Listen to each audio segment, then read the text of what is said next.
3 years ago, all the gates were cleared. It seemed the world could finally breathe a sigh of relief, but fear only grew stronger. People stopped fearing monsters and began fearing hunters. Nations tried to stand against them, but they failed. That's when hunters divided the world. Some forged agreements with governments, while others seized control entirely. Japan was one of the first countries to fall under the hunter's rule. The reason? The Prime Minister, a rank SSS hunter, notorious for his aggression. He dreamed of conquering South Korea, but his ambitions were shattered by something far more terrifying, a monster. The hunters stared in shock at the creature regenerating at an incredible speed. Two of them quickly rushed to finish it off, aiming to decapitate the beast.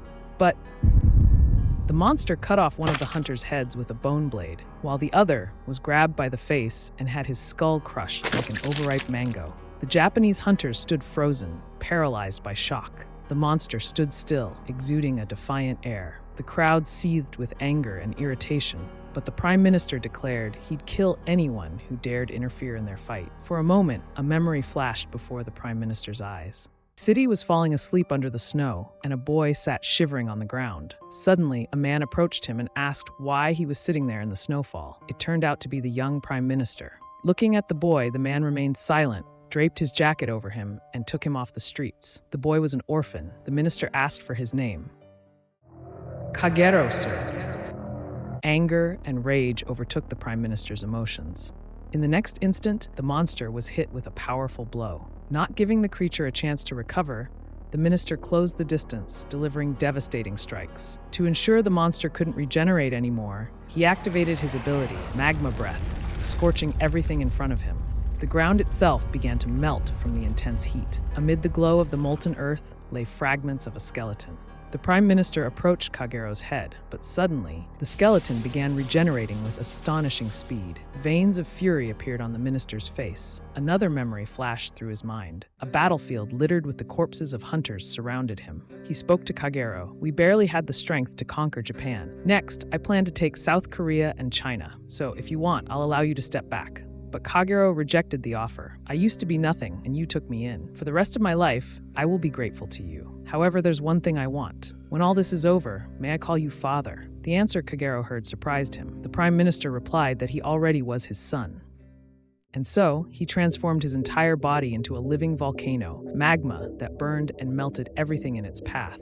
The monster, now fully regenerated, took a step forward. At that moment, it was unclear who the real monster was. Streams of molten magma surged toward the creature, incinerating it down to its skeleton. But even that couldn't stop Jihyun, who leapt from the flow of lava straight at the Prime Minister. Noticing this, the Prime Minister caused a massive volcanic eruption to burst from the ground. The skeleton burned and regenerated simultaneously, writhing in unimaginable pain.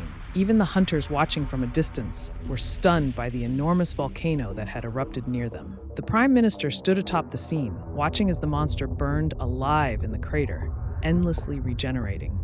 Calling over his deputy, Haname, he ordered her to freeze the upper layer of the lava, hardening it into solid rock. This trapped the monster in an eternal prison, doomed to burn and regenerate for eternity. Meanwhile, in South Korea, the Diamond Guild, we are shown a room filled with medical equipment.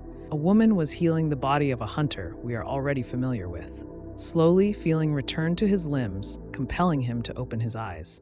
Atop the volcano, the Prime Minister of Japan continued giving orders. Everyone was to return to their posts, with a small group remaining, here to maintain control over the situation. A hand protruding from the hardened lava began to move. The monster that was Jihyun had endured such magma tens of thousands of times in the Bloody Gates. It was impossible to get used to it, but this time he wouldn't need to. With these thoughts, he smashed parts of his skeleton against the solidified lava until he broke his way out.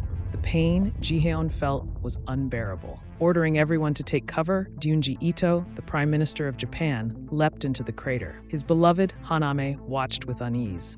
"You're pushing yourself too hard, Juto. Even magma regeneration has its limits," she said softly, but he ignored her. His thoughts were consumed by one goal: making Japan strong. Right now, the country was weak compared to Russia, China, and the United States. If Korea wasn't absorbed, Japan was doomed. Haname clung to him with a trembling voice. "So many hunters will die?" "Most of the fighting," Juto declared, "will be done by me. Even if my body breaks, I will protect my country." Delivering powerful blows, Yuto pushed himself to new limits. A crushing force radiated from every strike, turning his fists into bloodied pulp. Combining his attacks, he forced his opponent into constant defense, leaving no room for a counterattack. With a leap, pouring every ounce of strength into the move, Yuto shattered the monster's skull into fragments. At that moment, Haname ordered everyone to retreat. But the hunters fell to their knees in apology. "We cannot abandon our leader," they said. "We owe him too much." Meanwhile, Juto was attempting to drown the monster in the depths of the volcano. As it disintegrated and burned in the magma, the monster's body began to rise to the surface piece by piece. It quickly regenerated on the surface, and before Juto could act, it lunged at Haname. Grabbing her arm, it leapt back into the crater. Juto prepared to unleash his magma breath, but seeing his wife and the hunters who rushed to save her, he was forced to hold back. He severed the monster's arm, freeing Haname. But that was exactly what the monster wanted. In the next instant, it decapitated the leader of Japan with a bone blade. Seizing on Haname's shock, the monster grabbed her hand and pressed it against Juto's severed head just before his body was shattered.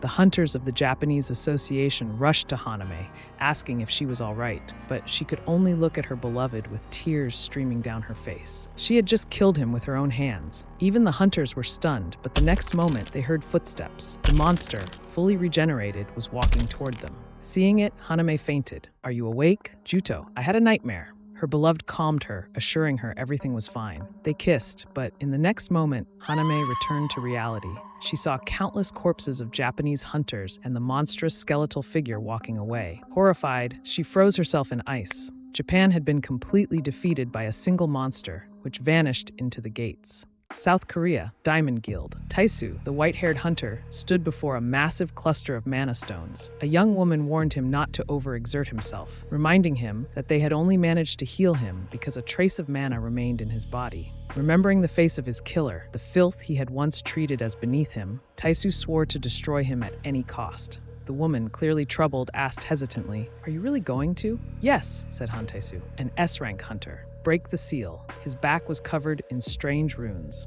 But the woman, damp with sweat, finally said, "It's done. The seal is broken." Satisfied, Taisu ordered all members of the guild to assemble. Before long, every hunter in the Diamond Guild stood before him. They bowed to their leader, informing him that after killing, the monster had disappeared into the gates. Loyal subordinates assured him that they would find the creature and kill it. But before they could finish, the vice leader lost his head in a single swift motion. Taisu caught the falling head and began absorbing the power of his former subordinate. Fully consuming it, he stood stronger. It was thanks to this man that the Diamond Guild had become the best in Korea. His unique ability was telekinesis. Demonstrating his newfound strength, Taisu used his ability to crush another subordinate's body. The woman turned her head away, closing her eyes to the horrifying sight. Han Taisu's ability was cursed, though he would never admit it. Turning to the remaining hunters, he commanded them to give him their powers. Then, he began to slaughter everyone in his path. 1,528 members of the Diamond Guild were annihilated and consumed by the madman known as Han Taisu,